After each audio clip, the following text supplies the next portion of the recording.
성도 여러분, 안녕하십니까? 행복한 안식일입니다.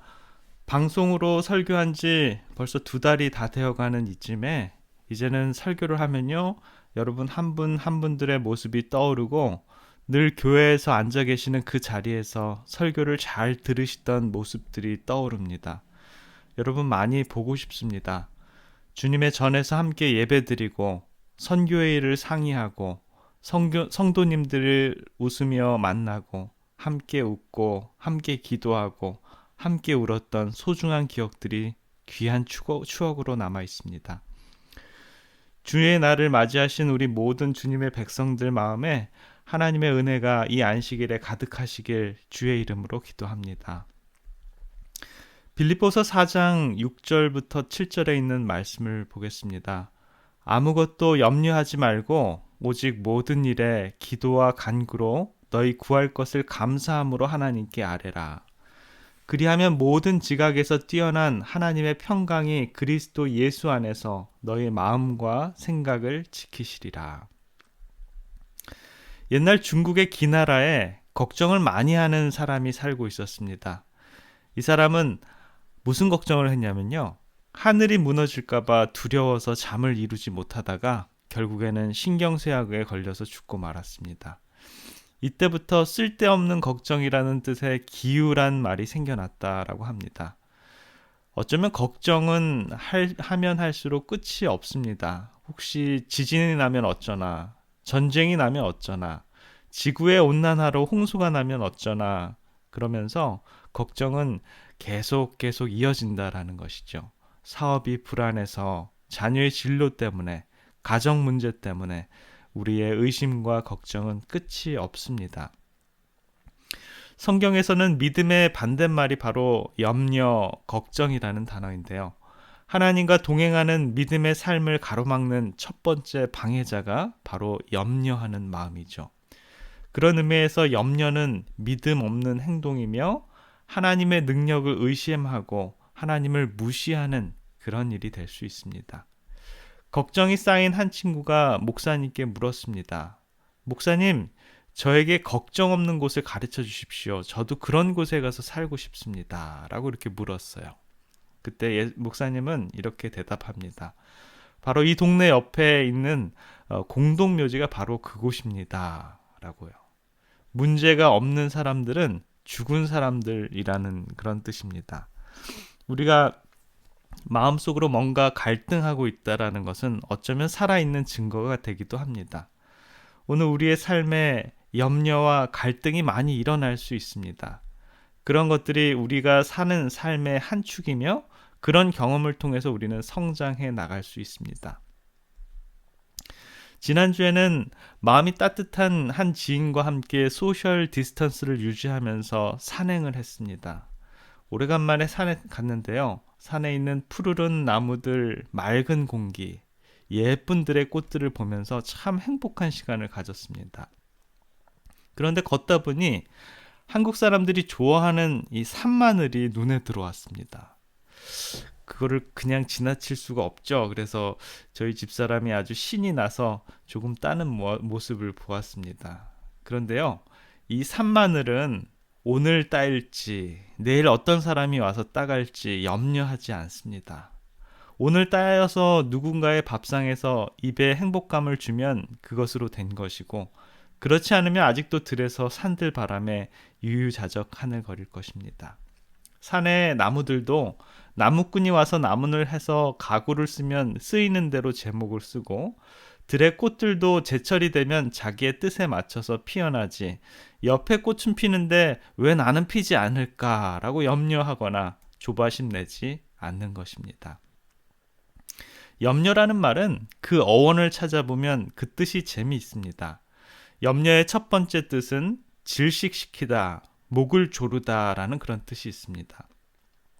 염려를 많이 하면요, 금방이라도 숨이 멎을 듯하고 입맛도 떨어지고 어떤 사람은 없는 것이 눈에 보이기도 하고요, 없는 냄새까지 맡게 됩니다. 그러다가 심해지면 병으로 변합니다. 마음의 병, 정신의 병이 될 수도 있습니다.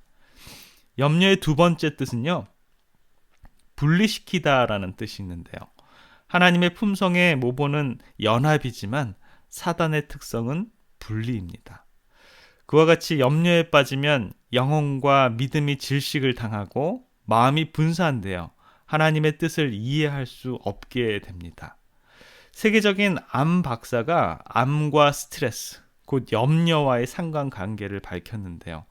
염려를 하면 몸에 세 가지 변화가 온다라고 합니다.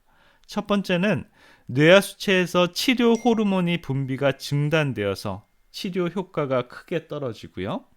두 번째는 뇌신경은 염려를 하면 신경 작동이 무뎌져서 소화가 안 된다라고 합니다. 세 번째는 잠을 못 잔다라고 해요. 그래서 수면제를 투여해도 별 효과가 없다라고 하는데요. 그렇게 함으로 말미암아서 염려를 하고 스트레스를 받으면 결국에는 암에 잘 걸릴 수 있다라는 그런 결론을 맺게 됩니다. 그런 증상을 가지신 분들의 해결책은 바로 하나밖에 없습니다. 염려와 걱정을 내려놓으시고 오늘 하루를 살아가는 것입니다. 성경에 보면 마리아와 마르다 이야기가 나오는데요. 모처럼 마리아 마르다 집에 예수님을 초대했습니다. 마리아와 마르다는 서로 다른 관점에서 예수님을 바라봅니다. 마리아는 예수님을 가장 좋아하는 방법은 바로 말씀이신 예수님을 받아들이려고 해서 그분의 말씀을 하나도 떨어뜨리지 않고 받아들이려고 하는 마음을 먹고 그분의 발치에 계속 앉아 있는 것이죠. 그런데 마르다는 그분께 가장 맛있고 좋은 음식을 대접하는 게 예수님을 가장 좋아하는 방법이라고 생각을 합니다. 마르다는 손님이 오자 방도 치우고 쓸고 닦고 또 음식을 장만하고 밥을 하고 국을 끓이고 이 반찬 저 반찬을 준비하고 지지고 굽고 볶고 삶고 여러 가지 반찬을 준비하느라고 손이 모자랍니다. 이럴 때 마리아가 부엌에 들어와서 설거지 좀 해주고 불을 좀 떼주고 파라도 좀 다듬어주고 뒤뜰에 가서 무라도 좀 뽑아야 할 텐데 마리아는 방 안에 가만히 앉아서 말씀을 듣고 있으니 그 모습을 보니 참 속이 속상합니다. 그는 몸이 몇 개라도 모자라는 판인데 그때 무엇이 엄습합니까? 염려의 마음이 그녀를 사로잡습니다. 그녀의 마음을 질식시키고 목을 조리고 분리시킵니다. 그런데 바로 그때 바빠서 죽겠는데 눈치도 없이 발 아래 딱 앉아서 말씀만 듣고 있는 그런 동생은 그렇다 치고 그런 동생을 데리고 이야기만 하는 예수님도 내 사정을 참 모른다 싶어서 일하다 말고 일손을 놓고 아마 방문을 활짝 열고 예수님께 나아가서 얘기를 하는 것이죠. 주여, 내 동생이 나 혼자 일하게 두는 것을 생각지 아니하시나이까? 라고 이렇게 말을 합니다. 동생이야 철이 없다 손 치더라도 예수님은 나 혼자 일하게 두는 것은 좀 생각 안 하십니까? 라고 이렇게 얘기하는 거예요. 그리고 예수님께 저를 명하사 즉 마리아더러 나가서 언니 좀 도와주라고 하소서라고 예수님께 말했습니다. 그런데 예수님은 우리에게 이렇게 말씀하십니다. 누가복음 10장 41절과 42절입니다. 주께서 대답하여 가라사대 마르다야 마르다야 내가 많은 일로 염려하고 근심하나 그러나 몇 가지만 하든지 혹 한 가지만이라도 족하니라. 마리아는 이 좋은 편을 택하였으니 빼앗기지 아니하리라 하시니라. 가장 좋은 것을 택하라고 합니다. 예수님께서 마리아의 집에 방문하신 이유는 융숭한 대접을 받으려고 가신 것이 아니라 말씀을 그들과 나누려고 하는 그 한 가지가 더 중요한 것입니다. 말씀을 듣고자 하는 것이 마리아에게는 가장 좋은 것을 택하는 것이었습니다. 우리가 중요한 것, 그 하나에 집중하면 우리는 마음을 유지할 수 있고 그래서 염려 없이 상황들을 해결해 나가게 되는 것입니다. 우화로 널리 알려진 이솝이라는 사람도요. 그가 이런 말을 합니다. 안심하면서 먹는 빵 한 조각이 염려하면서 먹는 잔치보다 낫다라고요. 요한복음 14장 27절에는 너희는 마음에 근심도 말고 두려워하지도 말라 라는 이 성경 말씀처럼 내면 속의 평안을 맞아들일 때 스스로 행복의 길을 찾을 수 있다라는 것입니다. 누가복음 21장 34절에는요. 너희는 스스로 조심하라. 그렇지 않으면 방탕함과 술 취함과 생활의 염려로 마음이 둔하여지고 뜻밖의 그날이 덫과 같이 너희에게 임하리라 라고 이렇게 얘기합니다. 염려는 누구나 버릇처럼 하기 쉬운 것입니다. 내가 안 해야지 하면서도 다시 하고요. 안 한다고 하면서 먼저 하게 되는 것이 염려인 것. 어떤 사람은 염려를 안개에다 비유를 하는데요. 30m 두께로 짙게 덮을 수 있는 안개는요. 실제로 한 잔의 물이 약 한 600억 개의 물방울로 바뀐 것에 지나지 않는다라고 합니다. 염려는 처음에는 한 잔의 물처럼 대수롭게 보이지 않을지 모르나 그대로 방치하면 우리의 내면 세계를, 우리의 영적인 세계를 온통 가릴 수 있는 안개로 돌변할 수 있다라는 것입니다. 그렇게 되면 아무것도 안 보이겠죠. 하나님도 안 보이고요. 하나님의 약속도 안 보이고 또 응답의 손길도 눈에 들어오지 않게 되는 것입니다. 세상 돌아가는 것을 보면 많은 염려가 우리를 괴롭힐 것 같습니다. 우리는 과연 어떻게 할 수 있을까요? 가장 좋은 방법은 우리 주님께 맡기는 것입니다. 빌립보서 4장 6절에 있는 말씀에 아무것도 염려하지 말고 오직 모든 일에 기도와 간구로 너희 구할 것을 감사함으로 하나님께 아뢰라 라고 이렇게 얘기합니다. 예수님께서는 이렇게 얘기하셨죠. 누가복음 10장 41절과 42절에 주께서 대답하여 가라사대 마르다야 마르다야 내가 많은 일로 염려하고 근심하나 그러나 몇 가지만 하든지 혹 한 가지만이라도 족하니 마리아는 이 좋은 일을 택하였으니 뺏기지 아니하리라 하시니라 라고요. 그런데 어떤 사본에 보면 그 부분에 마르다야 내가 부족한 것이 하나 있도다 라고 이렇게 되어 있는데요. 마르다는 과연 무엇이 부족한 것일까요? 성경에 비슷한 부분이 있습니다. 누가복음 18장 22절과 23절에 보면 부자 법관에게 하는 이야기인데요. 예수께서 이 말을 들으시고 이르시되 내가 오히려 한 가지 부족한 것이 있으니 내게 있는 것을 다 팔아 가난한 자들을 나눠주라. 그리하면 하늘에서 보화가 내게 있으리라. 그리고 와서 나를 쫓으라 하시니 그 사람이 큰 부자인 고로 이 말씀을 듣고 심히 근심하더라 라고요.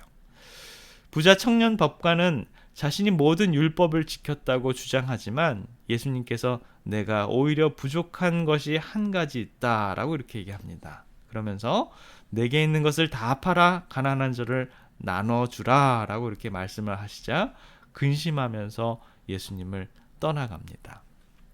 시대의 소망 520페이지에 보면 그 부분에 대해서 이렇게 설명합니다. 하나님의 계명을 지켰다는 그의 주장은 기만이었다. 그는 재산이 자기의 우상임을 보여주었다. 세상이 그의 애정의 첫째 자리를 차지한 동안 그는 하나님의 계명을 지킬 수 없었다. 그는 선물의 시여자보다 하나님의 선물들을 더 사랑하였다. 라고 이렇게 얘기합니다. 그는 선물의 시여자보다 하나님의 선물들을 더 사랑하였다. 라고 이렇게 얘기를 합니다. 예수께서 부자 청년 법관에게 내가 생명에 들어가려면 계명들을 지키라고 하신 말의 의도는 분명합니다. 예수님은 하나님께 바칠 최고의 사랑을 의식하고 그 부족함을 그리스도의 완전하심 안에 숨기는 겸손하고 통회하는 마음을 그에게서 발견하기를 원하셨습니다. 예수님은 부자 법관이 자부심을 버리고 그리스도의 필요성을 깨닫기를 원했던 것이죠.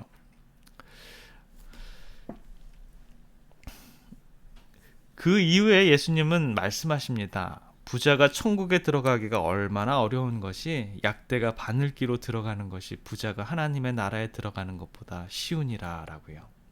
제자들은 크게 놀랐습니다.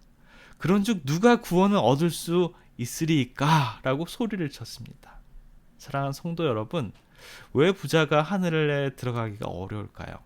물질에 대한 강한 욕망 때문일까요?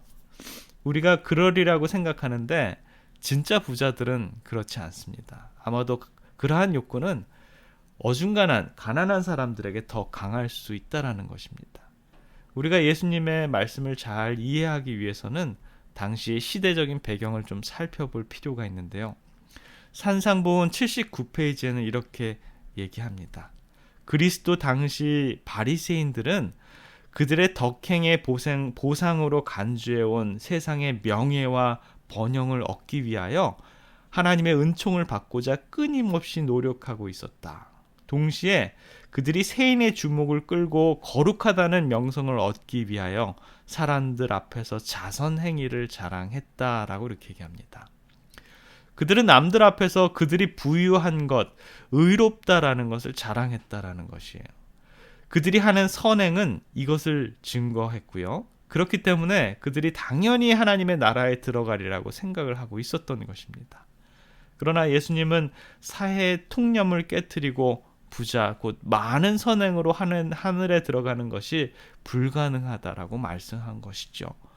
그러니까 제자들은 그럼 누가 구원을 받습니까? 라고 이렇게 소리를 지른 것입니다. 마르다도요, 부자 청년 법관도요, 한 가지 부족이 있었습니다. 세상에 대한 염려, 세상에 대한 사랑, 그 한 가지는 하나님을 첫째로 하지 못하는 세상에 대한 것이었다라는 것을 말하고 있습니다. 그럼 어떻게 하면 됩니까? 그 한 가지 부족한 것을 채우면 간단하게 해결이 됩니다. 예수님은 누가복음 18장 27절에 보면 무릇 사람이 할 수 없는 것을 하나님은 하실 수 있느니라 라는 그런 말씀이 있습니다. 저와 여러분은 스스로는 할 수 없지만 누구는 할 수 있어요? 우리 하나님께서는 하실 수 있는 것입니다. 우리는 그것을 믿는 것이다 라고 이렇게 얘기합니다. 어린아이를 키우다 보면 칼이나 아주 긴 젓가락 같은 그런 것들을 손에 쥐고 있는 것을 볼 때가 있어요. 엄마가 당황해서 뺏으려고 하면 오히려 아이는 그것을 안 뺏기려고 더욱 꼭 쥐려고 승강이질을 하다가 다치게 되는 수도 있습니다. 이때 가장 좋은 방법은요, 아이에게 관심을 끌 수 있는 흥미로운 물건을 꼭 쥐어주고 있는 그런 위험한 물건과 바꾸게 하는 것입니다.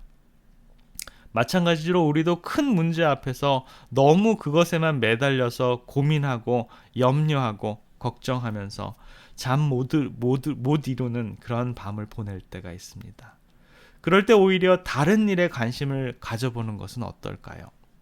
가장 좋은 방법은 그때 하나님께 기도하면서 새로운 일을 찾게 되고 오히려 창조적인 일을 할 그런 기회가 주어지는 것입니다. 그 문제에만 계속 집착하지 말고 관심을 다른 데로 우리가 다른 기도를 한번 해보는 것입니다. 그러면 우리는 그러한 심각한 염려와 고민과 걱정에서 탈출할 수 있다라는 것입니다. 빌립보서 4장 6절과 7절은 우리들에게 그 비밀을 가르쳐 줍니다. 아무것도 염려하지 말고 오직 모든 일에 기도와 간구로 너희 구할 것을 감사함으로 하나님께 아뢰라. 그리하면 모든 지각에서 뛰어난 하나님의 평강이 그리스도 예수 안에서 너의 마음과 생각을 지키시리라. 저와 여러분들이 염려하지 마시고 오직 기도와 간구로 감사함으로 하나님께 아뢰시는 저와 여러분들의 영적인 삶이 되었으면 좋겠습니다. 코로나가 서서히 줄어들 듯 하면서도 아직도 여전히 우리에게 제한된 것이 많이 있습니다. 많은 분들이 불편함에 불평을 많이 합니다. 저 또한 불편한 점들이 많이 느껴집니다. 그런데 요즘에는 또 한국에서 코로나가 다시 퍼지면서 여러분들이 또 많은 염려를 하시는 것들을 보게 됩니다. 코로나가 올가을에 감기와 함께 다시 오면 어떻게 하나? 두 번째로 올 코로나가 더 많은 사람들을 죽게 할 수도 있다는데 어쩌나? 라는 그런 염려를 하게 됩니다. 어쩌면 이런 일들도 가능할 수도 있습니다. 그런데요, 여러분, 이 모든 것들은 내일 일, 즉 내일 염려들이고 우리가 전혀 알지 못하고 준비하지 못하는 일들입니다. 주님께서는 그날 염려는 그날 족하다라고 이렇게 하십니다. 올 가을에 올 감기와 함께 올 코로나를 염려하기보다는 오늘 손을 더 잘 씻고 오늘 마스크를 하면서 내 스스로를 관리를 더 잘하면서 오늘 한 번 더 건강한 마음과 육체로 관리를 잘하고 오늘 이 염려를 붙들어매서 바다에 던져버리고 주님만을 의지하면서 살아갈 수 있도록 해달라고 기도하는 것이 더욱 올바른 그리스도인의 삶이 될 것입니다. 아무것도 염려하지 말고 오직 모든 일에 기도와 간구로 우리의 구할 것을 감사함으로 하나님께 모든 것들을 아리는 우리 모두 되시기를 기원하면서 말씀을 줄이겠습니다. 기도하겠습니다. 은혜로우신 우리들의 아버지 하나님, 저희들에게 참으로 행복한 이 안식일을 주셔서 감사합니다. 우리들이 진정한 쉼을 통해서 또 우리 하나님을 만날 수 있는 그러한 기회를 오늘 또 허락하여 주셨습니다. 그러나 하나님, 저희들의 삶이 걱정과 염려로 가득한 삶은 아닌지요. 이 세상 염려와 걱정 때문에 가장 중요한 것을 놓치고 있는 삶은 아닌지 다시 한번 생각해 봅니다. 어쩌면 우리들을 걱정케 하고 염려하게 하는 문제들을 놓을 수 있다면 우리의 삶이 얼마나 더 행복하고 기쁨에 넘칠까요? 우리들 마음속에 염려로 걱정으로 쌓여진 이 마음의 짐들을 내려놓고 우리 주님으로 채워가는 이 복된 안식일 될 수 있도록 주님, 저희들의 삶을 인도하여 주시옵소서. 진정으로 우리들에게 생명의 복 주시기를 원하시는 사랑의 예수 그리스도의 이름으로 간절히 기도드립니다. 아멘.